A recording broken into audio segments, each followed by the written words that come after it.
When it comes to Magic the Gathering, it does not get any older than the Alpha set, the very first printing of Magic the Gathering. Now, 5 pieces of original Alpha artwork went up for auction, and the results are mind-blowing.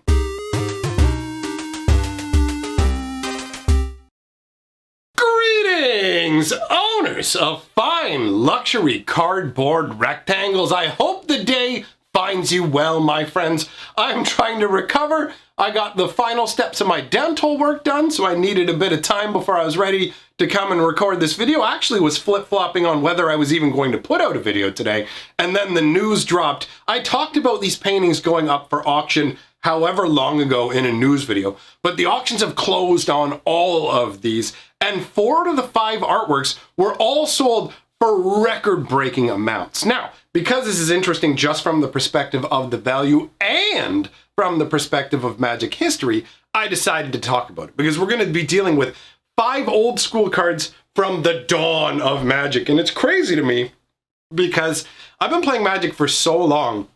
This is all stuff from when I started. Like, I remember these cards all being in print, which makes me feel like Grandpapa Magic. So, we're going to start out with the least valued and kind of move our way up from there, even though there is technically a tie with 2 pieces of artwork. So, the only art that was sold that wasn't record-breaking was the original Fear artwork. So, this is 2 black for an enchant creature. I love the old school wording of this, because if you used this under new school, you'd be like, wait a minute, this is an enchant creature, so I enchant a creature and then pick a target when it comes out? Like, the way this looks, it says target creature cannot be blocked by any creatures other than artifact creatures and black creatures. And now, obviously, the wording would be changed to say enchanted creature can only be blocked by black and artifact creatures. That's pretty much the standardized wording that they would use on Fear. They actually did try and replace Fear with an Intimidate ability because Fear is coded specifically to black and artifact creatures, but they wanted to have an ability that was coded to the color of the creature. So they created Intimidate as a fear that just aligns to whatever color the creature is. So if you have a blue creature with Intimidate, for example, it can only be blocked by blue and artifact creatures. But Fear is the progenitor of that style ability. And actually, funnily enough, they don't even use modified Fear. Intimidate is gone as well, and now they use Menace. So Menace is the concept where you have to block it by 2 creatures, right? 2 or more. So that's what it's become. But either way, this is where it all started. Now the artwork, I've always felt, was a little bit weird. I know the idea is supposed to be like, there's this wall of skulls or whatever, and either it's in this sorceress's mind. She's got this crazy little magical stone up here on her forehead. I think of her as like a sorceress or whatever. So either that's in her mind and that's what's making her afraid, like all of these skulls, and the skulls look awesome, or it's just a matter of like they're actually the skulls that are there. I can't tell if it's supposed to be a manifestation of what's going on in her mind, or it's literally like a mass of skulls coming towards her. But I have to say that the look on her face doesn't really look afraid. She looks more dismayed. Like, for real, this feels like she walked in, she just came home one day, walked into her living room, and was just like, did somebody glue a bunch of skulls to my wall? Guys, come on. Like, that's literally how the artwork feels to me. It does not feel like a woman who is in fear, right? It just feels like she's like, oh man, somebody messed up my skull collection. That's what I've always felt like. Fear was wonky with this artwork, although old school Magic was like hit and miss with the artwork, let's be real. Although there was some real amazing home runs with the artwork too. You got stuff on both ends of it. Stuff that looked goofy and silly and stuff that looked absolutely incredible. But even though Fear is a whatever common, it's the only common card that we're going to be talking about in this auction. So Fear is a common card artwork, and it's not a particularly amazing piece of art. So this pulled in the least amount of money, but that's still $45,600. So over $45,000 for the original Fear artwork. And bear in mind, up until this auction went, the highest artwork price ever for an original Magic artwork was $72,000. And the next 4 cards we're going to talk about all beat that auction price, which is absolutely crazy. So next up, we have, let's see what, Contract from Below and Mana Flare are tied. Okay, well, you know what? Let's start with Mana Flare. Mana Flare, 1 red and 2 for an enchantment that says whenever either player taps land for mana, each land produces 1 extra mana of the appropriate type. So, I mean, obviously, you don't even really need to have a changing of the wording to understand what that works. Pretty straightforward, right? Whenever you tap a land, get an extra mana that it would make. Pretty straightforward concept, right? The artwork shows what looks like some dude's head with just like power flaring out and all kinds of like, it's blasting out of his eyes, out of his mouth, like almost out of the sides of his neck, it feels like. I really wonder what the art description for this was. Like, they just gave people like really basic concepts back then. So it could just be like, a mana flare, this mage is getting twice as much mana. So the guy's like, it's just blasting everywhere. Absolutely funky artwork, although I always could never 100% put together what was going on with the art as well, but that's okay. Mana Flare is such an iconic card. It belongs to the class of cards that I call table cheerers, where basically, like, back in the day, I remember playing these sprawling multiplayer games where we'd have 20 people sitting at a table or whatever, right? And anytime somebody played a Howling Mine or a Mana Flare, which increases the amount of cards you draw or increases the amount of mana you make, the whole table was like, yeah, that kind of a thing. You know, it's a fun kind of card, although back in the day, you also have to remember that mana burn was a thing. So if you couldn't use that extra mana, you would actually lose life and take damage. Not so great, right? But still, a pretty solid card, mostly just used to create gigantic fireballs and disintegrates. So Mana Flare went up and sold for $78,000. So $6,000 more than the previous record holder, although to be fair, the previous record holder was sold in 2018. So we do have 2 years later, you know, inflation and things like that, but still, $6,000 increase is a big step upwards. So the other card we're going to talk about, Contract from Below, also sold for $78,000. Now, Contract from Below is one of the most broken Magic cards ever made.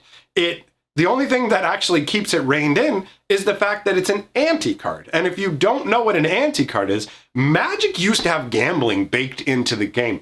If you ever played marbles as a kid and you played for keepsies, where it's like, I keep your marbles, that's how we played Magic the Gathering.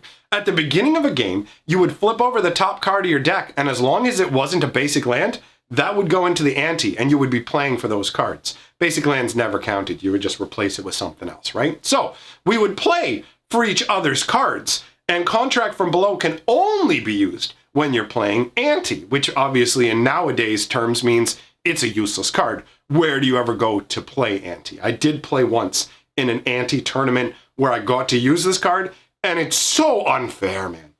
1 black mana, discard your current hand, and draw 8 new cards, adding the first drawn to your ante.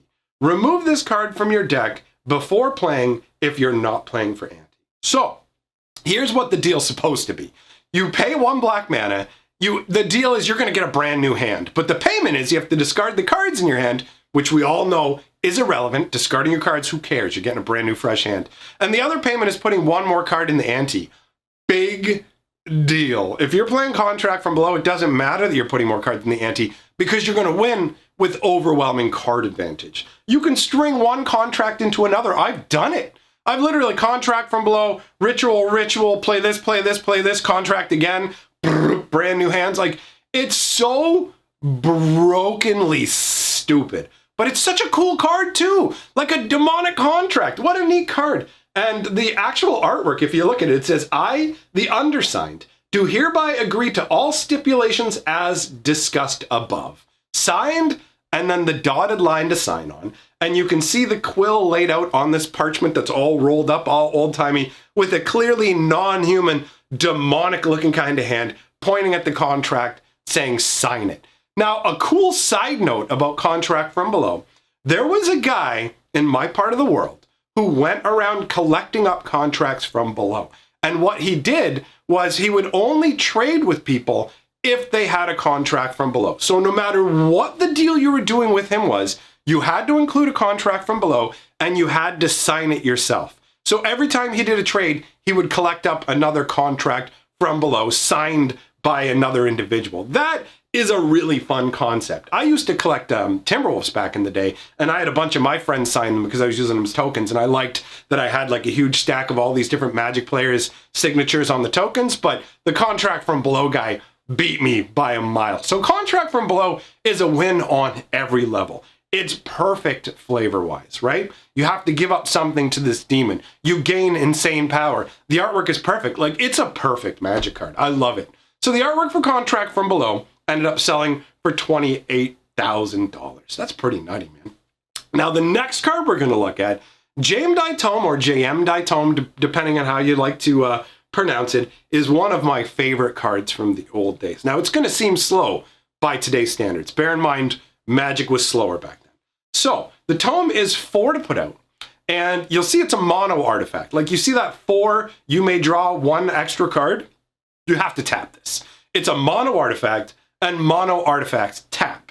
That's actually like old school wording, like super old school beginning of the game wording. Later on, they invented the tap symbol and included it, but it's 4 to put out, 4 and tap it, draw a card. Now, straight up, they've made better cards than that. Like, there's literally artifacts that are 3 to put out, 3 and tap, draw a card. So this card has been 1000% obsoleted.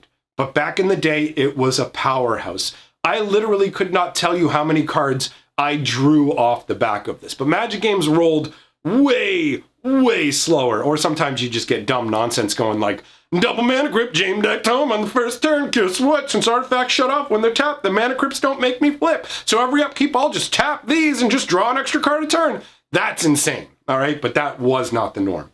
Either way, the artwork on the tome is amazing. It's everything you could want from like a wizard's grimoire. It's just so off-putting. I remember at first I looked at it and was like, all right, it's a magical book, no big deal. And then the closer I looked at it, you start to look at the pages and you're like, oh, ew, there's like organs and stuff drawn on here. Oh, that's kind of vicious. And then you notice, wait a minute, the book has eyes. It has these 2 little like lit up slits for eyes. And the binding down at the bottom turns into a jagged mouth.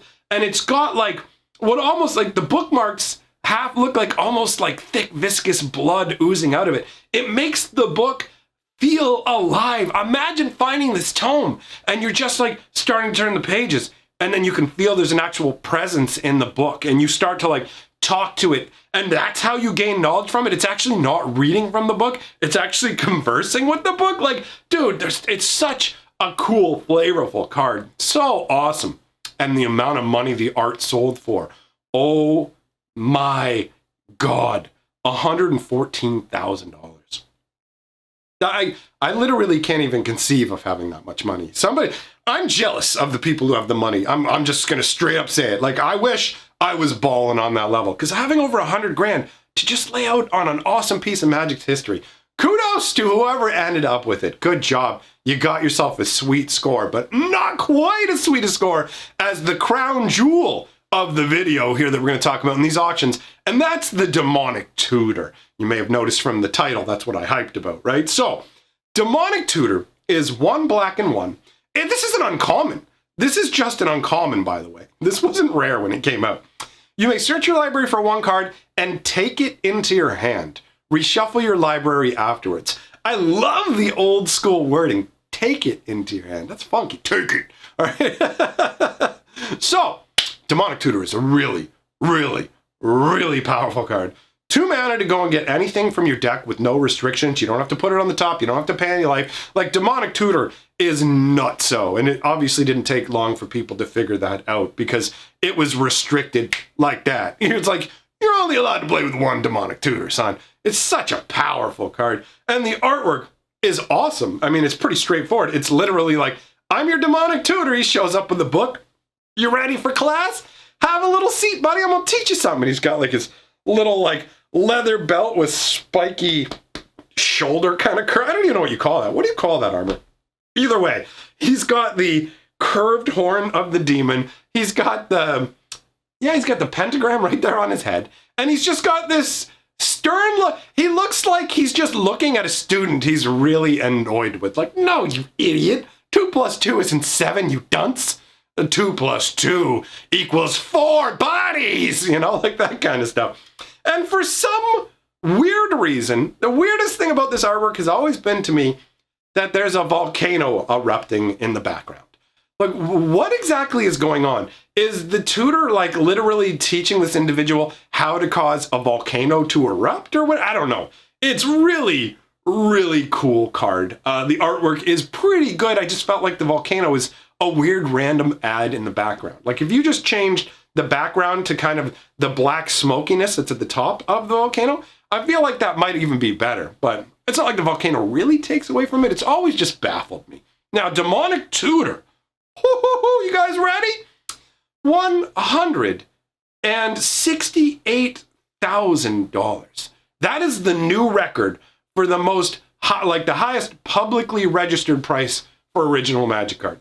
It may have turned out that there's a behind doors, like private sale where the artwork went for more, and that wouldn't surprise me because when you're dealing with items this expensive, somebody can just like try and take it from you. I'm going to come to your house and take that. You know what I mean? So I can understand keeping it under wraps. The amount of money, dude, like if you total it all up, these 5 auctions, it's almost $500,000, like 480,000 plus if you add that all up, which is just absolutely amazing. But for me, it was an awesome trip down memory lane with all these cool cards.